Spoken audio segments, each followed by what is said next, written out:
Good morning students. તો આની પહેલા આપણે બેઝિક ઈવી સિસ્ટમ કેવી રીતે કામ કરે, શું છે એના એડવાન્ટેજ ડિસએડવાન્ટેજ, આઈજી એન્જિનથી કેવી રીતે ફાયદા એના આપે, એડવાન્ટેજ શું છે અને એના ટાઈપ્સ જોઈએ.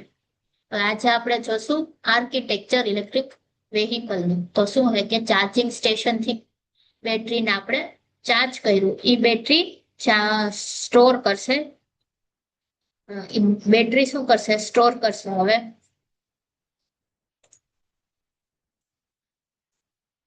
ચાર્જિંગ સ્ટેશનથી આપણે ઇલેક્ટ્રિક એનર્જીને બેટરીને ચાર્જ કરી અને ઇલેક્ટ્રિક એનર્જીને સ્ટોર કરી. ઈ સ્ટોર્ડ એનર્જી આપણે કોને આપશું? તો કે કંટ્રોલર અથવા પાવર ઇન્વર્ટર. હવે કંટ્રોલર અથવા પાવર ઇન્વર્ટર શું કરશે? તો કે કંટ્રોલર સિગ્નલ લેશે, ડ્રાઈવરથી પાસ કરે છે એક્ઝલેટરથી. એને ઈ પછી શેને આપશે? કંટ્રોલર અથવા ઇન્વર્ટર ઇલેક્ટ્રિક મોટરને. કંટ્રોલર પાવર સપ્લાય કરશે ઇલેક્ટ્રિક મોટરને. ઇલેક્ટ્રિક મોટર શું કરશે? ઇલેક્ટ્રિકલ એનર્જીનું મેકેનિકલ એનર્જીમાં ફેરવશે. ઈ મેકેનિકલ એનર્જી આપણે કોને આપશું? ટ્રાન્સમિશન અથવા ડ્રાઈવ ટ્રેનને. હવે ડ્રાઈવ ટ્રેન શું કરશે? તો કે ઈ પાવર જે મેકેનિકલ એનર્જી મળી આપણે મોટરમાંથી, ઈ કોને પહોંચાડશે? વ્હીલને પહોંચાડશે. અને ડ્યુરિંગ બ્રેકિંગ આપણે જઈએ બ્રેક લગાડીએ તો રિજનરેટિવ બ્રેકિંગ આપીએ, એ શું કરશે? તો કે કાઇનેટિક એનર્જીને પાછી ઇલેક્ટ્રિક એનર્જીમાં ફેરવી અને બેટરીમાં સ્ટોર કરશે.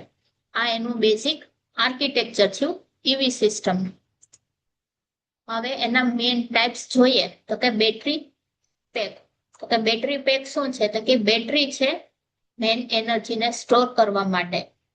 અને એ શું કરે? તો કે ઇલેક્ટ્રિકલ એનર્જીને સ્ટોર કરી અને ઇલેક્ટ્રિક મોટર સુધી પાવરને સપ્લાય કરશે. બેટરીનું કામ શું છે? કે મેઇન એનર્જી સ્ટોરેજ યુનિટ છે ઈવી સિસ્ટમનું, જે ઇલેક્ટ્રિક એનર્જીને સ્ટોર કરી અને પાવર ક્યાં સુધી પહોંચાડશે? તો કે મોટર સુધી. ફંક્શન જોઈએ તો કે ઇલેક્ટ્રિક એનર્જીને સ્ટોર કરે, ડીસી પાવર સપ્લાય કરે કોને?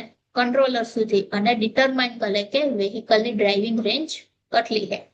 કોમન ટાઈપની બેટરી આપણે કઈ કઈ યુઝ કરીએ ઈવીમાં? તો કે લિથિયમ આયર્ન વધારે કરીએ છીએ, પછી નિકલ મેટલ હાઇડ્રાઇડ અને લીડ એસિડ બેટરી. એડવાન્ટેજ તો કે એનર્જીની ડેન્સિટી કેવી છે? વધારે છે. બેટરી છે એટલે રિચાર્જેબલ છે અને એની સર્વિસ લાઈફ વધારે. પછી બીજું આવે છે કંટ્રોલર, જે પાવર ઇલેક્ટ્રોનિક્સ કંટ્રોલર હોય કા એને ઇન્વર્ટર નામ આપી દે. તો કંટ્રોલર શું છે? તો કે ઇલેક્ટ્રિક વેહિકલનું મગજ, બ્રેન છે, જે શું કરે? તો કે ઇલેક્ટ્રિકલ પાવરને મોટર સુધી કેવી રીતે પહોંચાડવું એનું કંટ્રોલિંગ કરશે. કંટ્રોલરનું કામ શું છે? તો કે ઇલેક્ટ્રિક પાવરથી સપ્લાય થાય છે મોટર સુધી, એનું અમાઉન્ટ કેટલું ઇલેક્ટ્રિક પાવર સપ્લાય કરવું એનું કંટ્રોલિંગ કરવાનું કામ કોણ કરશે? ઇન્વર્ટર અથવા કંટ્રોલર. મેઇન ફંક્શન જોઈએ તો કે એક્સલરેટ કરે પેડલ સિગ્નલને, કંટ્રોલ કરે મોટર સ્પીડ અને ટોર્કની. કંટ્રોલ શું કરે? સ્પીડ અને ટોર્ક મોટરનું. પછી તો કે એસી પાવરને બેટરીમાંથી ડીસી પાવર બેટરીમાંથી જે મળ્યો એને એસીમાં ફેરવી આપે છે. પછી મોટર અને બેટરીમાં ફોલ્ટથી બચાવે અને રિજનરેટિવ બ્રેકિંગને કંટ્રોલ કરે. હવે આવે છે ઇલેક્ટ્રિકલ મોટર. તો ઇલેક્ટ્રિકલ મોટરનું કામ શું છે? તો કે ઇલેક્ટ્રિકલ એનર્જીને મેકેનિકલ એનર્જીમાં ફેરવવું. કેની મદદથી? તો કે જેમ વ્હીલ ફરે એની હેલ્પથી. ફંક્શન જોઈએ તો કે વેહિકલને ડ્રાઈવ કરે, સ્ટાર્ટિંગ ટોર્ક વધારે પ્રોવાઈડ કરે અને ઓપરેશન ક્વાઇટલી અને એફિશિયન્ટ કરે. ફટાફટ ઓપરેટ થઈ જાય અને એફિશિયન્ટલી ઓપરેટ થાય. કઈ ટાઈપની મોટર આપણે યુઝ કરીએ છે? તો કે BLDC motor, permanent magnet synchronous motor, AC induction અને સ્વિચ રિલક્ટન્સ મોટર.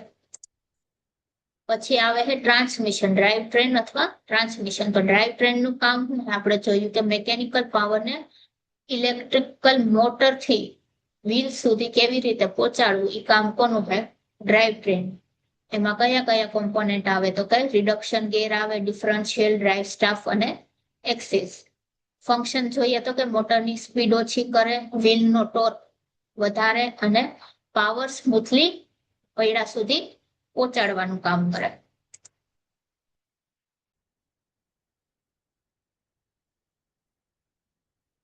હવે બધી અલગ અલગ વેહિકલ્સ જે હે ટાઈપ ઓફ વેહિકલ જોયા એમાં પાવરનો ફ્લો કેવી રીતે થાય છે એ જો. હવે પેલું કયું છે તો કે battery vehicle, battery electric vehicle. તો એમાં શું છે ઇન્ટરનલ કમ્બશન, એટલે આઈજી એન્જિન અંદર પ્રોવાઈડ કરેલું નથી. તો શું કરે તો કે ચાર્જિંગ સ્ટેશન થી બેટરીને ચાર્જ કરી અને ઇલેક્ટ્રિક એનર્જીને સ્ટોર કરે. પછી કોને આપવાનું તો કે કંટ્રોલર અથવા ઇન્વર્ટરને જે પાવરને રેગ્યુલેટ કરશે, કંટ્રોલ કરશે. પછી ઇલેક્ટ્રિક મોટરને એ પાવર આપ્યો તો ઇલેક્ટ્રિકલ મોટર શું કરે ઇલેક્ટ્રિકલ એનર્જીનું મેકેનિકલ એનર્જીમાં ફેરવતા. અને ડ્રાઈવ ટ્રેનનું કામ શું થાય તો કે જે મેકેનિકલ એનર્જી નું ઇલેક્ટ્રિક મોટરે કન્વર્ઝન કર્યું એને પૈડા સુધી કેમ પહોંચાડવું એ કામ કોનું છે તો કે ડ્રાઈવ ટ્રેનનું. આ કોનું કામ થયું તો કે બેટરી ઇલેક્ટ્રિક વેહિકલ. પછી બીજું છે હાઇબ્રિડ ઇલેક્ટ્રિક વેહિકલ. તો હાઇબ્રિડ ઇલેક્ટ્રિક વેહિકલ કોને કહેવાય કે જેમાં આઈસી એન્જિન અને ઇલેક્ટ્રિક મોટર બે હોય. જે બે વસ્તુનો યુઝ કરે, બે એન્જિનનો યુઝ કરે એને શું કહેવાય હાઇબ્રિડ ઇલેક્ટ્રિક વેહિકલ. હવે બેટરી છે એ કોનાથી ચાર્જ થાય એન્જિનથી અને રીબ્રેક અને રીજનરેટિવ બ્રેકિંગ, અને એક્સટર્નલી આપણે ચાર્જ કરવાનું નથી. હવે પાવર ફ્લો કેવી છે તો કે લો સ્પીડ ઉપર ઇલેક્ટ્રિકલ મોટરની ડ્રાઈવને વેહિકલને ચલાવવાનું. અહીંયા એક્સલરેશનના ટાઈમે એન્જિન અને ઇલેક્ટ્રિકલ મોટર હારે કામ કરે તો એ પાવર વધારે આપે. પછી જેમ જેમ પાવર એન્જિનમાં વધે એમ શું થાય એન્જિનનો પાવર વેહિકલમાં વધતો જાય અને બ્રેકિંગના લીધે શું થાય બેટરી ચાર્જ થાય. હવે આઈસી એન્જિન છે તો એનું ક્યાં આપી દીધું કનેક્શન તો કે વ્હીલ્સમાં. આઈસી એન્જિન ટ્રાન્સમિશન થી પણ વ્હીલ્સમાં જાય અને આઈસી એન્જિન ડાયરેક્ટ વ્હીલમાંથી શું થાય ઇલેક્ટ્રિક મોટરમાં એનું પાવર ચાલે. મોટરનું કામ શું થાય મેકેનિકલમાં ફેરવી અને બેટરી પેકમાં અને રીજનરેટિવ બ્રેકિંગ. પછી પ્લગ ઇન હાઇબ્રિડ વેહિકલ જે ઇલેક્ટ્રિકલ મોટર અને IC engine with battery that can be charged from external power source. External power સોર્સથી બેટરી ચાર્જ પણ થઈ શકે અને જેમાં બે ઇલેક્ટ્રિક મોટર અને આઈસી એન્જિન બને હોય. હવે ચાર્જિંગ સ્ટેશનથી બેટરીને ચાર્જ કર્યું, ત્યાંથી પછી કંટ્રોલર અથવા ઇન્વર્ટરમાં પહોંચાડ્યું, ત્યાંથી ઇલેક્ટ્રિકલ મોટરમાં. હવે ઇલેક્ટ્રિકલ મોટરથી ડાયરેક્ટ આઈસી એન્જિનમાં આપી દીધું અને ફ્યુલ ટેન્કરને આરે જોડી દીધું આઈસી એન્જિન. ઇલેક્ટ્રિકલ મોટરથી વ્હીલમાં અને પછી આઈસી એન્જિન આરે કનેક્ટ થયું. હવે આવે છે ઇલેક્ટ્રિક મોટર અને આઈસી એન્જિનનું કમ્પેરિઝન. તો કે સોર્સ એનર્જીનો સોર્સ કેવો છે ઈવીમાં રિચાર્જેબલ છે, આનો પેટ્રોલ અથવા ડીઝલ છે. પ્રાઇમ મૂવર કેવો છે ઇલેક્ટ્રિક મોટરનું અને આમાં આઈસી એન્જિન છે. ફ્યુલની જરૂર ઇલેક્ટ્રિસિટી અને આમાં પેટ્રોલ અને ડીઝલ. 10 લાઇન એમિશન એટલે ધવાળો કેવો થાય આમાં 0 થાય પણ આમાં CO2 CO NO2 HC અને PM વાળો આ બધા chemical carbon dioxide nitrogen oxide અને એ બધું. એનર્જી એફિશિયન્સી વધારે છે અને આની ઓછી છે. ઓપરેટિંગ કોસ્ટ કેવો હોય ઈવીનો લો છે પણ આઈસી એન્જિનનો હાઈ છે. મેન્ટેનન્સ લો છે આઈસીમાં વધુ છે. નોઇસનું લેવલ કેવું છે ઈવીનું ઓછું છે અને આઈસીમાં વધારે છે. કેમ કે એન્જિનનું કમ્બશન છે એટલે. સ્ટાર્ટિંગ ટોર્ક વધુ છે ઈવીનું અને આઈસી વેહિકલનું ઓછું છે. ડ્રાઇવિંગની રેન્જ ડિપેન્ડ કરે બેટરીની કેપેસિટી ઉપર અને આની વધુ છે. કેમ કે ફ્યુલની કેપેસિટી વધારે હોય છે. રિફ્યુલિંગ અને ચાર્જિંગ ટાઈમ કેવું છે તો કે 30 મિનિટ લાગે અને ડિચાર્જ ઉપર ડિપેન્ડ થાય. આના 3 થી 5 મિનિટમાં રિફ્યુલ થઈ જાય. એન્વાયરમેન્ટમાં ઇમ્પેક્ટ તો કે 0 આવશે. એન્વાયરમેન્ટલ ફ્રેન્ડલી છે પણ આમાં એર અને નોઇઝનું પોલ્યુશન થાય. મેકેનિકલ કોમ્પ્લેક્સિટી સિમ્પલ છે અને આમાં કોમ્પ્લેક્સ છે. રીજનરેટિવ બ્રેકિંગ અવેલેબલ છે અને આમાં અવેલેબલ નથી. ઇનિશિયલ કોસ્ટ વધારે છે અને આનું ઓછું છે અને યુઝ કેમાં થાય કે અર્બન અને ડેલી અને લોંગ ડિસ્ટન્સ માટે.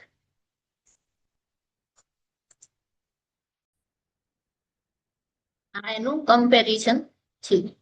હવે આવશે કે ઈવી નું ઇકોનોમિક્સ. તો કે ટોટલ કોસ્ટ ઓફ ઓનરશિપ કોને કહેવાય કે જ્યારે આપણે કોઈ ગાડી લીધી છે એનો કોસ્ટ, પછી એનું ઓપરેટિંગ કોસ્ટ એટલે એને ચાલુ કરવા માટે જે તે કોસ્ટ લાગતો હોય ફ્યુલ કોસ્ટ ને એ બધું એનો કોસ્ટ, પછી મેન્ટેનન્સ એટલે સર્વિસમાં આપતા હોય તો ઈ વાળો કોસ્ટ અને એનું ઇન્સ્યોરન્સ લીધું હોય ઈ માઇનસ એને આપણે જો વેલ્યુ એટલે વેચી નાખવી હોય તો ઈ વેલ્યુ કેટલી મળે આપણે એને શું કહેવાય? Total cost of ownership. Total cost of ઓનરશિપમાં શું આવશે? પરચેસ કોસ્ટ આવી જશે, ઓપરેટિંગ કોસ્ટ, મેન્ટેનન્સ, ઇન્સ્યોરન્સ, અને આપણે એને વેચી હોય તો એની કેટલી કિંમત આવે ઈ. ટોટલ કોસ્ટ શું કામ લાગે? તો કે કમ્પેર કરવામાં કે એકચ્યુઅલ કોસ્ટ ઓફ ઈવી કેવી છે, IC vehicle, internal combustion engine vehicle જે આપણે વાપરીએ એના કમ્પેરમાં એકચ્યુઅલ કોસ્ટ ઈવી ની કેટલી છે. હવે પરચેસ કોસ્ટ કોને કહેવાય? તો કે જ્યાં આપણે વેહિકલ પરચેસ કર્યું હોય એની જો ભાવ હોય ઈ. ચાર્જિંગ અને ફ્યુલ કોસ્ટ એટલે ઓપરેટિંગ કોસ્ટ, તો કે ઈવી ને ચાર્જ કરવું અથવા પેટ્રોલ ડીઝલ આપણે નખાવીએ તો એની કિંમત. મેન્ટેનન્સ એટલે કોક વાર આપણે સર્વિસિંગમાં દઈએ, કાંઈ બગડી ગયું હોય, ઓઇલ ચેન્જ કરાવવાનું, બ્રેક્સ રિપેર કરાવવાનું, એ બધું શેમાં આવી જાય? મેન્ટેનન્સમાં. હવે ગાડી લઈએ ત્યારે એ લોકો ઇન્સ્યોરન્સ કરાવવાનું છે તો ઇન્સ્યોરન્સનું પ્રીમિયમ માટે. અને રીસેલ વેલ્યુ એટલે આપણે અમુક ટાઈમ સુધી વાપરી લીધી અને પછી એને આપણે વેચીએ તો આપણે એની કેટલી કિંમત મળે એને શું કહેવાય? Resale value. હવે એક્ઝામ્પલ જોઈએ. આ આખું કોષ્ટક છે કે પરચેસ પ્રાઇસ કેટલી છે? ઈવી ની 12 લાખ છે અને પેટ્રોલ કારની 9 લાખ. ઇલેક્ટ્રિકલ ફ્યુલ કોસ્ટ કેટલું છે? 5 વર્ષનું 1 લાખ અને આનું 4,50,000. મેન્ટેનન્સ 40,000 નું છે ઈવીમાં અને આ પેટ્રોલ વાળી કારમાં 1,20,000. ઇન્સ્યોરન્સ 1,20,000 નો નામે 1 લાખ. રીસેલ વેલ્યુ તો કે 5,50,000 અને 3,50,000. તો ટીઓસી ફાઇન્ડ કરવું હોય તો આ બધાનું પ્લસ કરી લીધું. 12,000 plus 1 lakh, 12 lakh plus 1 lakh plus 40,000, 21 ના ભાગવાનું કોની હારે? માઇનસ, તો કે 5,50,000. તો કેટલું આવ્યું? તો કે 9,10,000. એવી જ રીતે પેટ્રોલની કારનું કેટલું આવ્યું? 12 લાખ અને 20,000. તો કે ઈવી ની હાયર પરચેસ પ્રાઇસ છે પણ ટોટલ કોસ્ટ ઓફ ઓનરશિપ કેવું છે? ઓછું છે. કેમ કે તેનું ચાર્જિંગ અને મેન્ટેનન્સ કોસ્ટ ઓછો છે. હવે પે બેક પીરિયડ એટલે કોને કહેવાય?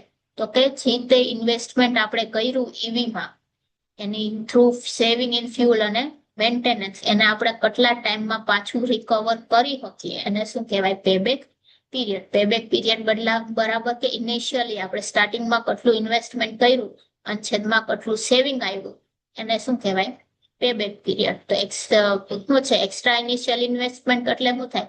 ઈવી ની cost minus petrol vehicle cost. EV ની કેટલી કોસ્ટ છે એના છેદમાં પેટ્રોલમાં કોની હારે ભાગવાનું? તો કે પેટ્રોલની ગાડી હોય એની કેટલી કોસ્ટ છે. એન્યુઅલ સેવિંગ તો કે આખા વર્ષ દરમિયાન કેટલું આપણે ફ્યુલ બચાવ્યું અને આખા વર્ષ દરમિયાન મેન્ટેનન્સમાં કેટલું સેવિંગ થયું એને શું કહેવાય? Annual saving. હવે દાખલો જોઈએ તો ઈવી ની કોસ્ટ કેટલી છે? 12 લાખ અને પેટ્રોલની 9 લાખ. સેવિંગ કેટલું થયું ફ્યુલનું? 70,000 નું અને મેન્ટેનન્સમાં કેટલું સેવિંગ થયું? તો કે 30,000. એક્સ્ટ્રા ઇન્વેસ્ટમેન્ટ આપણે કેટલી કરી? પેટ્રોલની કાર કરતા ઈવી લીધું હોય તો કે 3 લાખની અને સેવિંગ કેટલાની કરી? 1 લાખની. તો 3 વર્ષમાં આપણે જે તે ઇન્વેસ્ટમેન્ટ કર્યું એમાંથી આપણે પાછા આવી જઈએ. હવે શું છે કે ટીસીઓ એટલે શું છે? Total life time cost. એટલે આખી લાઈફ ટાઈમ કોસ્ટમાં આપણે વેહિકલ કેટલામાં પડે એને શું કહેવાય? ટીસીઓ. જ્યાં પે બેક પીરિયડ કોને કહેવાય?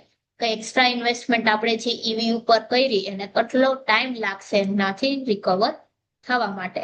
ઈવી શું છે કે હાઈ પરચેસ કોસ્ટ છે પર એનું ઓપરેટિંગ અને મેન્ટેનન્સ કોસ્ટ કેવું છે? ઓછું છે.